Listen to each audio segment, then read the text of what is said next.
Rafa, can you remember a time in your career where you've come back from so far behind, or is this match so unique that you could call it one of the best performances of your career? No. No, it's not one of the best performances of my career, no, not at all. No, I really hope that I can play better. Have been better than the other day, of course. I have been playing better level of tennis than the first day in general terms. Then win this match is a combination of a lot of things. So lucky, some mistakes of Daniil, some good moments of myself at the end. But in general terms,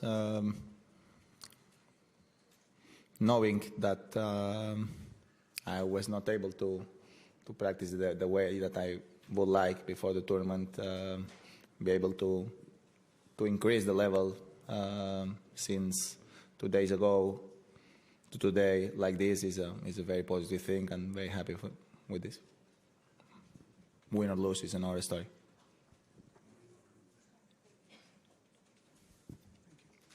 Rafa, how your mental toughness or Daniil's lack of mental toughness played a role in this third set?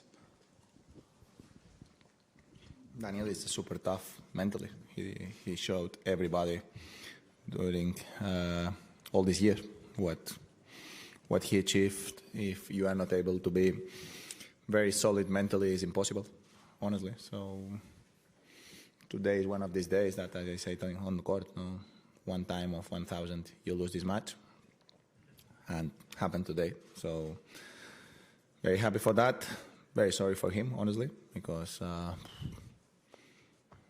lose a match like this is tough and it's painful. So I feel very sorry for Daniil. He's a good guy, I think, and anyway, he should be very proud about all the things that he's doing. Rafa,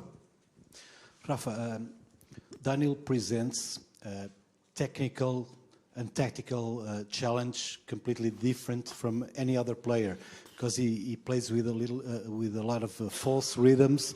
The ball seems to go very slow, very flat to the backhand. We saw at the US Open final how the final started tactically so hard for both of you.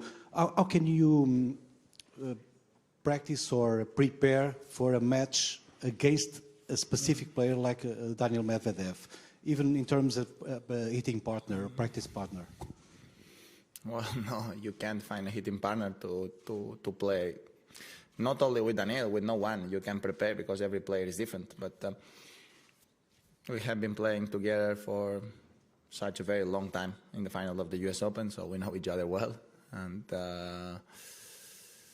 yes, yeah, he's a wall on the baseline, and he's able to serve well, and he's able to do a lot of things that are difficult, very difficult to make that happen. No? And especially he's able to change the dynamic of the match when the things are not going the way that he wants.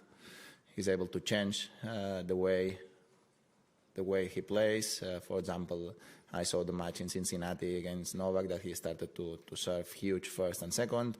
Against me in New York, that he did just a few serve and volley during the whole tournament. Against me, he started to do serve and volley and playing down the line big shots that normally he plays more cross. He's able to change, and when a player have the ability and the mind open to do these things when the things are not the right way, it's because he's a very solid mentally and a player that should be in the highest position of the rankings for a long time. Rafa, Brad Gilbert said for you this year, 1 major is a good year, 2 majors is a great year. Regardless of what happens here and at Davis Cup, has this been a great year or even a special year for you? What do you mean about Davis Cup? Regardless of what happens the rest of this year for you. For me? Yeah, has this been a great year or a special year? Or just a good year? It's been a very positive year for me, honestly. I achieved 2 slams, and I achieved in Rome and Montreal, and I have been competing well. I did a lot of semifinals during the whole year. And honestly, I did the final of Australian Open too, semifinals of Wimbledon. Having a very solid year for my side, and especially with all the problems that I had at the beginning of the season. That doesn't matter, but is another thing that I have to add to the year.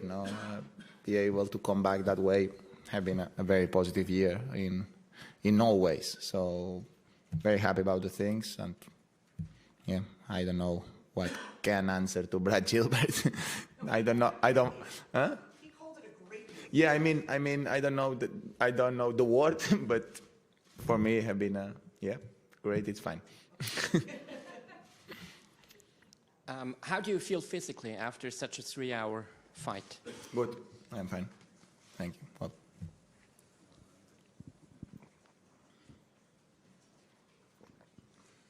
Rafa, at the back here. At 1-5 match point down, what was your mindset? What were you thinking at that moment? How could you turn it around? in that moment, what you think is probably in 5 minutes you are in the locker room, because that's the more normal thing. But I don't know. In that moment, you play with not much pressure because you know you are almost lost. I played a great point, and then I was able to save that game. And even with 5-2, it's so difficult to think about comeback against a player like Daniil, and especially in indoor. He's in clay. Still, you have more chances because normally you play more points. But here you are in his hands. But at some point with the 5-3, of course, I started to believe, because being only one break away, why not? I need to be there. I need to create the moment, and I need to put the pressure. I think I played a good game in the 5-2. So I created that pressure on him, and then of course he made a couple of mistakes. But I think I played a good tiebreak later too. Rafa, on your left. Congrats for the big turnaround. Is this a game that could be easily shown to young academies like yours and any other in the world, and pass the message to the young guys that they should never quit, they should fight until the last point? Is it one of those games? No, the examples are not for one day. Examples are every day, and in my opinion, the example is not the comeback, because the comeback is of course, you need to be there, and you need to keep fighting. But the example, in my opinion, is not break a racket when you are 5-1 in the third, or not be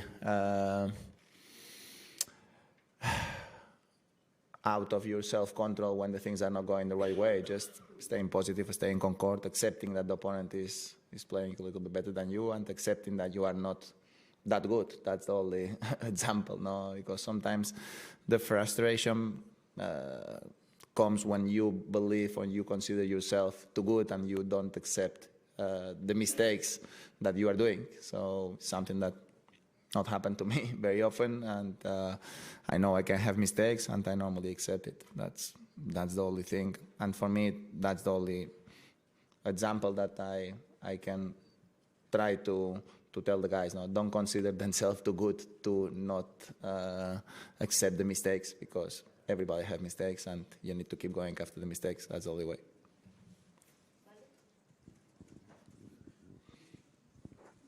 Hi, Rafa. After being worried till a few days ago about your abdominal muscle, are you particularly happy the way you serve today? And do you consider it a key factor for your win more than other times? No, I think I have been serving well during the whole season, honestly. And today was another positive day in that terms. No, I really don't think the other day, for example, the problem was the serve, even if he had breaks.